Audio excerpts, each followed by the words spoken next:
وبركاته. الحمد لله رب العالمين والصلاة والسلام على أشرف الأنبياء والمرسلين نبينا محمد وعلى آله وأصحابه أجمعين وبعد. يقول الله سبحانه وتعالى: أعوذ بالله من الشيطان الرجيم. يا أيها الناس إنا خلقناكم من ذكر وأنثى وجعلناكم شعوبا وقبائل لتعارفوا إن أكرمكم عند الله أتقاكم إن الله عليم خبير. سعدی کریمہ میں اللہ تبارک و تعالیٰ نے لوگوں کو یہ بات بیان فرمائی کہ وہ ایک مرد و عورت سے پیدا ہوئی ہیں، ان کی اصل یہی، اس لیے وہ حقیقت کے اعتبار سے سب ایک ماں باپ کی اولاد ہیں،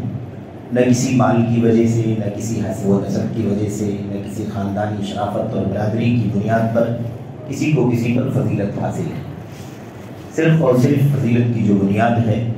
ان اکرمکم عند اللہ اتقاکم، یقیناً تمہیں سب سے زیادہ عزت والا، کرم والا، شرف اور سعادت والا وہ ہے جو سب سے زیادہ اللہ تبارک و تعالیٰ کا تقوی اختیار کرنے والا ہے۔ بے شک اللہ تبارک و تعالیٰ بہت زیادہ علم والا ہے اور بہت ہی زیادہ گہری اطلاع اور خبر رکھنے والا ہے۔ تو یہاں اللہ تبارک و تعالیٰ نے یہ اصول اور ضابطہ بیان فرما دیا کہ تقوی ہی آپس میں ایک دوسرے پر فضیلت اور برتری کی بنیاد ہے۔ کسی کو کسی پر اگر فضیلت حاصل ہے، کوئی کسی سے بڑا ہے، کوئی کسی سے زیادہ عظمت والا ہے، عزت والا ہے، تو اس کی بنیاد صرف اور صرف تقوی ہے، اس کے سوا کچھ بھی نہیں۔ نبی کریم صلی اللہ علیہ وسلم کی اس سلسلے میں متعدد احادیث موجود ہیں۔ اس سورت کو ہم لوگ رمضان کے آغاز سے پڑھ رہے ہیں اور ابھی یہ سلسلہ چل رہا ہے۔ اس آیت کریمہ میں اللہ تبارک و تعالیٰ نے فرمایا: ان اکرمکم عند اللہ اتقاکم، سب سے زیادہ تقوی والا ہی اللہ تبارک و تعالیٰ کے یہاں سب سے زیادہ معزز ہے۔ سورت کے شروع سے لے کر یہاں تک، اس سے پہلے تک متعدد آیتوں میں تقوی کا ذکر آیا ہوا ہے۔ کئی مرتبہ تقوی کا ذکر آیا: واتقوا اللہ واتقوا اللہ اولئک الذین امتحن اللہ قلوبهم للتقوی۔ تقوی کا ذکر بار بار آیا ہے۔ اگر وہ آیتیں ایک بار دہرا لی جائیں اور یہ دیکھ لیا جائے کہ بطور مثال تقوی کی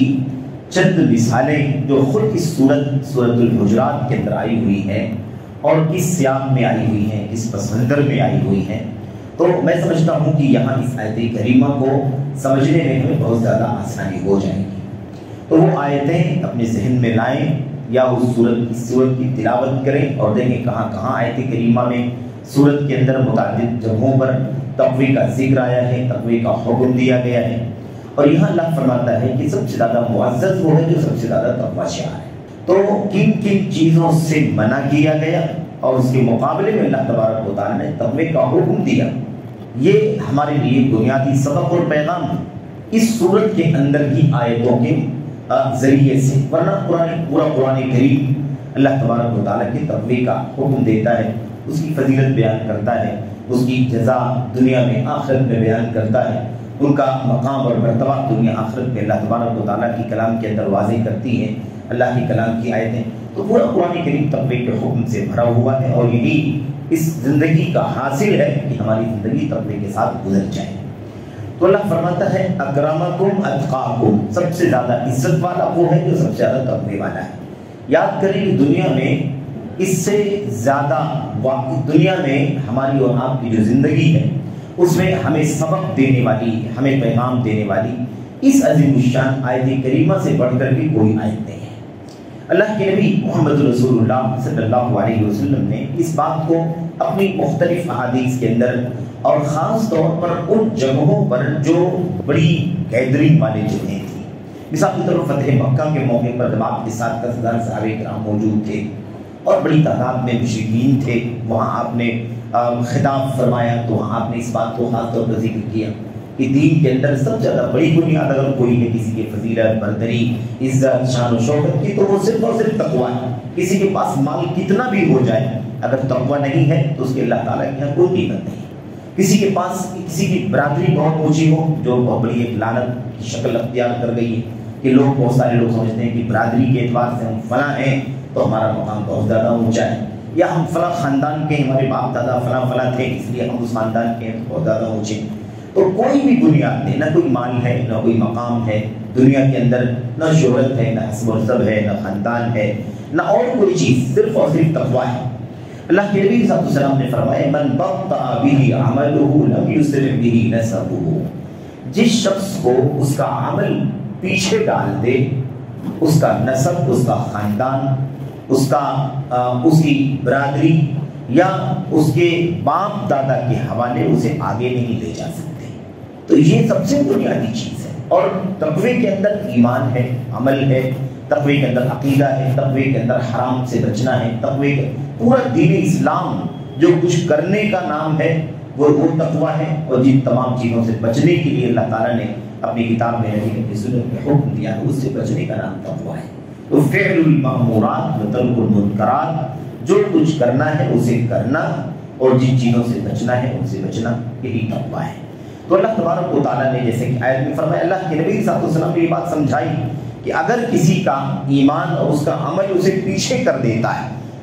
یعنی اپنے ایمان کی کمزوری، عمل کی کمزوری، دین کی پابندی کے اعتبار سے کوئی شخص اگر پیچھے ہے تو اس کا نسب، اس کا خاندان، اس کی شرافت، اس کی برادری اسے آگے نہیں لے جا سکتی ہے۔ تو یہ بہت ہی اصولی بات ہے، اس بات کو اللہ کے نبی صلی اللہ علیہ وسلم نے یہاں بیان فرمایا۔ ایسے ہی اللہ کے نبی فرماتے ہیں صلی اللہ علیہ وسلم، آیت کریمہ میں فرمایا عند اللہ، اللہ تبارک و تعالیٰ کے یہاں، یعنی ہو سکتا ہے لوگوں کے یہاں کوئی اور معیار ہو عزت کا، لوگوں کے یہاں اور کوئی معیار ہو کسی کے مقام اور مرتبے کا، لیکن عند اللہ، اللہ تبارک و تعالیٰ کے یہاں وہی معزز اور محترم ہے سب سے زیادہ جو تقوی والا ہے۔ اسی بات کو اللہ کے نبی ایسے بیان فرماتے ہیں، ان اللہ لا ينظر الى صورکم واجسامکم، ان اللہ لا ينظر الى صورکم واموالکم ولكن ينظر الى قلوبکم واعمالکم، اللہ تبارک و تعالیٰ تمہارے جسموں کو نہیں دیکھتا، تمہاری شکلوں کو نہیں دیکھتا، کتنا حسین ہے، کتنا جمیل ہے، کتنا خوبصورت ہے، جسم کتنا چہرہ ہے، کھایا پیا ہوا ہے اور اس کے اوپر نعمتوں کے اثرات دکھائی دے رہے ہیں۔ اللہ تبارک و تعالیٰ جسموں کو تمہاری، اللہ تبارک و تعالیٰ شکلوں کو تمہاری نہیں دیکھتا، وَلَكِنْ يَنْظُرُ إِلَىٰ قُلُوبِكُمْ وَأَعْمَالِكُم، اللہ تبارک و تعالیٰ تمہارے دلوں کو دیکھتا ہے اور تمہارے اعمال اور کرتوت کو دیکھتا ہے۔ تو یہ عجیب بات ہے، ہماری اور آپ کی زندگی میں عجیب و غریب کوتاہی ہے کہ جو اللہ تبارک و تعالیٰ کی نگاہ کا محور ہے، یعنی اس چیز کو اللہ تبارک و تعالیٰ دیکھتا ہے، ہم اس کو سنوارنے کی فکر نہیں کرتے۔ جس چیز کو انسان اور ہم جیسے بندے اللہ تبارک و تعالیٰ کے دیکھتے ہیں یا ان کی نظر میں جو چیزیں آتی ہیں اس کو سنوارنے کی زیادہ فکر کرتے ہیں۔ ہمارے کپڑے اچھے ہوں، ہمارا جسم اچھا ہو، ہمارا چہرہ اچھا ہو، ہمارا ظاہر اچھا ہو، ہمارا ظاہری رہن سہن اچھا ہو، اس کی فکر زیادہ کرتے ہیں جو انسانوں کی نگاہوں میں آنے والی چیز ہے، اور اللہ تبارک و تعالیٰ اسے نہیں فکر کرتا کہ وہ کتنا اچھا ہے کتنا برا ہے۔ اللہ تبارک و تعالیٰ ہمارے دلوں کو، اعمال کو دیکھتا ہے، اس کو سنوارنے کی کوشش نہیں کرتے، اس کی اصلاح کی کوشش نہیں کرتے، جو حقیقت میں تقویٰ ہے۔ تو اللہ کے نبی صلی اللہ علیہ وسلم نے اس بات کو سمجھایا، اور بھی مختلف الفاظ میں یہ بات، یہ حدیث کئی طرح سے آئی ہوئی ہے۔ ایسے ہی اللہ کے نبی صلی اللہ علیہ وسلم نے ایک حدیث میں ارشاد فرمایا، جیسے اللہ کے نبی نے، اللہ تعالیٰ نے فرمایا عند اللہ، اللہ کے یہاں، ایسی حدیث میں یہی بات اللہ کے نبی نے فرمائی کہ اللہ تبارک و تعالیٰ تمہاری ظاہری شکل کو، تمہارے جسموں کو نہیں دیکھتا ہے، بلکہ تمہارے اعمال کو، تمہارے دلوں کو دیکھتا ہے۔ اللہ کے نبی فرماتے ہیں التقویٰ ہاہنا، التقویٰ ہاہنا، التقویٰ ہاہنا وَيُشِيرُ إِلَىٰ صَدْرِهِ ثَلَاثًا، اللہ کے نبی صلی اللہ علیہ وسلم نے 3 مرتبہ اپنے سینے کی طرف اشارہ کرتے ہوئے فرمایا، لوگوں تقویٰ یہاں ہے، تقویٰ یہاں ہے، دل کی طرف اشارہ کرتے ہوئے فرمایا تقویٰ یہاں ہے، یعنی یہاں کی اصلاح کرنے کی کوشش کرو، یہاں سدھار ہوگی تو تمہارے اعمال کی سدھار ہوگی، یہاں اصلاح ہوگی تو تمہاری ظاہر کی سدھار ہوگی، تو باطن کی اصلاح کرو، کیونکہ باطن اللہ تبارک و تعالیٰ دیکھتا ہے، اور باطن کی اصلاح کی بنیاد پر ظاہر کی اصلاح ہوتی ہے۔ اس لیے تمہیں چاہیے کہ تم اصل دل کے اندر تقویٰ پیدا کرو۔ اللہ تبارک و تعالیٰ کا تقویٰ جب دلوں کی گہرائی میں پیدا ہوگا تو اس کا ظاہر میں ہمارے اعضاء، جوارح، ہاتھ، پیر اور دیگر اعضاء اور جوارح پر اس کے اثرات ظاہر ہوں گے۔ ہم اپنے آپ کو حرام سے، منکرات سے بچائیں گے، نیکیوں کے خوگر بنیں گے، اپنے ایمان کی اصلاح، اپنے عقیدے کی اصلاح، اپنے کردار کی اصلاح، اپنے عمل کی اصلاح، اپنے سلوک کی اصلاح، اپنے اخلاق کی اصلاح کریں گے۔ یہ صورتحال ہوگی جب ہماری دلوں کی گہرائی میں تقویٰ پیدا ہوگا۔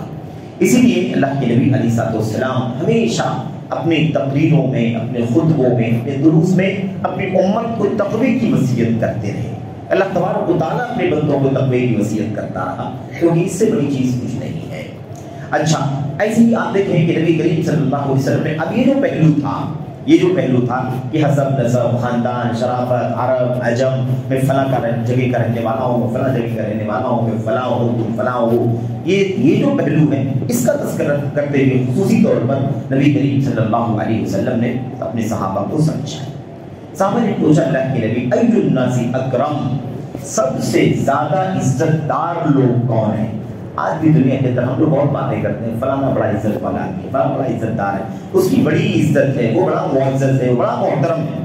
ہمارے یہاں پتہ نہیں کون سا معیار ہے، پتہ نہیں کون سا پیمانہ ہے، وہ تو ہم بھی لوگ جانتے ہیں، اللہ کے بندے ہی جانتے ہیں کس پیمانے سے کسی کو عزت دار یا کسی کو بے عزت ثابت کرتے ہیں۔ اللہ کے نبی صلی اللہ علیہ وسلم سے پوچھا گیا ای الناس اکرم، لوگوں میں سب سے زیادہ عزت والے کون ہیں؟ اللہ کے نبی صلی اللہ علیہ وسلم نے نہ تو کسی کے مال کا حوالہ دیا، نہ کسی کی خاندانی شرافت کا حوالہ دیا، نہ کسی کی نسب کا حوالہ دیا، نہ کسی کی دولت کا حوالہ دیا، نہ کسی کی سماجی اور معاشرتی اور ملکی اسٹیٹس کا حوالہ دیا، نہ کسی کی عہدہ و منصب کا حوالہ دیا، کوئی حوالہ نہیں۔ اللہ کے نبی علیہ السلام نے وہی جواب دیا جو اللہ کے کلام کی آیت کریمہ کے اندر موجود ہے۔ آپ نے فرمایا اکرمہم اتقاہم، سب سے زیادہ عزت والے وہ ہیں جو سب سے زیادہ اللہ کا تقوی اختیار کرنے والے ہیں، اس کے ایمان سب سے زیادہ ہے، اللہ کا ڈر سب سے زیادہ ہے، فرائض کی پابندی سب سے زیادہ ہے، حرام اور منکرات سے اجتناب سب سے زیادہ ہے، اللہ تبارک و تعالیٰ کا خوف سب سے زیادہ ہے، جنت کی تڑپ سب سے زیادہ ہے، جہنم سے آزادی کی فکر سب سے زیادہ ہے، اور اسی کے مطابق وہ زندگی گزارتا ہے، وہ اللہ تبارک و تعالیٰ کے یہاں سب سے زیادہ محترم ہے، معزز ہے۔ اس کے بعد اللہ کے نبی علیہ السلام نے یہ جواب جب دیا تو صحابہ نے کہا اللہ کے نبی ہم لوگ یہ سوال نہیں کرنا چاہ رہے ہیں آپ سے، ہم لوگ یہ نہیں چاہ رہے تھے کہ آپ یہ جواب دیں، یعنی اس مسئلے پر ہم نہیں پوچھ رہے تھے۔ تب اللہ کے نبی نے فرمایا کہ اگر یہ نہیں پوچھنا چاہتے تھے، دوسرا کچھ پوچھنا چاہتے تھے تو سب سے زیادہ عزت والا، صحابہ نے پوچھا سب سے زیادہ عزت والا کون ہے لوگوں میں، تو آپ نے یہ جواب دیا۔ اس کے بعد صحابہ نے کہا کہ ہم لوگ یہ والا سوال نہیں چاہ رہے تھے، دوسرا سوال چاہ رہے تھے، تو اللہ کے نبی نے فرمایا اگر دوسرا سوال چاہتے ہو تو سب سے زیادہ معزز کون ہے؟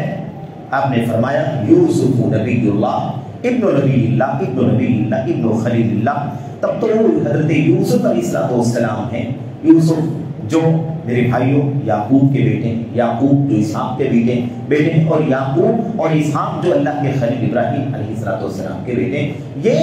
نسب نامہ پورا کا پورا اپنی نبوت اور اللہ تبارک و تعالیٰ کی طرف سے فضل سے جو کہ ہمکنار ہے، اس لیے یہ سب سے معزز لوگوں کا سلسلہ، یعنی چاند پشت سارے کے سارے انبیاء اور رسول ہیں۔ صحابہ نے کہا اللہ کے نبی ہم لوگ یہ بھی نہیں پوچھنا چاہتے تھے، اور کچھ پوچھنا چاہتے تھے اس سوال کے اندر۔ اللہ کے نبی نے فرمایا اچھا تو تم لوگ شاید یہ پوچھنا چاہتے ہو ان معادن العرب، عرب کے معادن کے معنی تو کھان کے ہوتے ہیں، کان جس کو ہم کہتے ہیں، یہ زمین کے دفین اور خزائن اندر لوہے چاندی سونے وغیرہ موجود ہیں۔ تو اللہ کے نبی نے فرمایا تم لوگ شاید پھر عرب کے معادن کے بارے میں پوچھنا چاہتے ہو، یعنی عرب کی اصل کے بارے میں پوچھنا چاہتے ہو، عرب کی جڑوں کے بارے میں پوچھنا چاہتے ہو۔ صحابہ نے کہا اللہ کے نبی ہم لوگ یہ پوچھنا چاہتے ہیں کہ ہم لوگ عرب، یہاں عرب ہے، یہ عرب کا خطہ ہے، لوگ عرب کے ہیں، ہم لوگ عرب میں پلے بڑھے، یہاں ہماری نسلیں باپ دادے سب یہاں رہے ہیں اور ہم انہیں کی نسل سے ہیں، تو یہ جو اصل ہے ہماری جڑ، ہم اس کے بارے میں پوچھنا چاہتے ہیں۔ تو اللہ کے نبی صلی اللہ علیہ وسلم نے فرمایا کہ جو جاہلیت میں اچھے تھے اور وہ ایمان لے کر کے آ گئے، تو اب وہ اسلام لانے ایمان لانے کی وجہ سے وہ سب سے بہتر ہیں۔ اذا فقہوا، اس شرط کے ساتھ کہ وہ اللہ تبارک و تعالیٰ کے دین کا علم حاصل کریں، اللہ کے دین کی فقہ حاصل کریں اور اس کی روشنی میں زندگی گزاریں، تب، ورنہ اصل عرب ہونے کی بنیاد پر کوئی فضیلت نہیں ہے۔ اذا فقہوا، اللہ کے نبی نے فرمایا خیارہم فی الجاہلیہ خیارہم فی الاسلام اذا فقہوا، تو جاہلیت میں بہتر تھے وہ اسلام میں بھی بہتر ہیں، شرط یہ ہے کہ ان کے پاس دین اسلام کا علم ہو، دین اسلام کی فقہ ہو، اس کی روشنی میں زندگی گزارتے ہوں، ورنہ صرف عرب کے لوگ ہیں اس لیے فضیلت والے ہیں، ایسی کوئی بات نہیں ہے۔ تین بات اللہ کے نبی صلی اللہ علیہ وسلم سے بخاری وغیرہ کی روایت میں ارشاد فرمائی۔ ایسی فتح مکہ کے موقع پر نبی کریم صلی اللہ علیہ وسلم نے اسی بات کو سمجھایا، ایھا الناس ان اباکم واحد، اے لوگوں تمہارا باپ ایک ہے، آدم علیہ السلام ہے، وآدم خلق من تراب، اور آدم کی پیدائش مٹی سے ہوئی تھی، آدم کی پیدائش مٹی سے ہوئی تھی، اس لیے تمہیں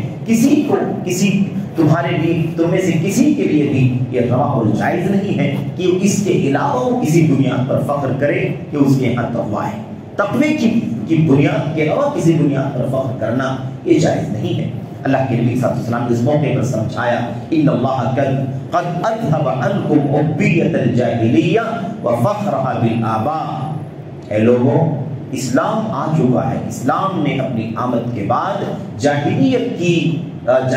کا تکبر، جاہلیت کی انانیت، جاہلیت کا گھمنڈ، جاہلیت کے اندر جو بہت زیادہ اونچ نیچ چلتا تھا جہالت اور جاہلیت کی بنیاد پر، اس کو اللہ تبارک و تعالیٰ نے ختم کر دیا ہے۔ وفخرها بالآباء، اور باپ دادوں پر فخر کرنا، ایک نسب نامے ہمارے دادا، ہمارے باپ، ہمارا خاندان، اور ہم فلاں اور ہم فلاں اور ہم فلاں کے ہیں، اسے اللہ تبارک و تعالیٰ نے اذھبا، اسے ختم کر دیا ہے۔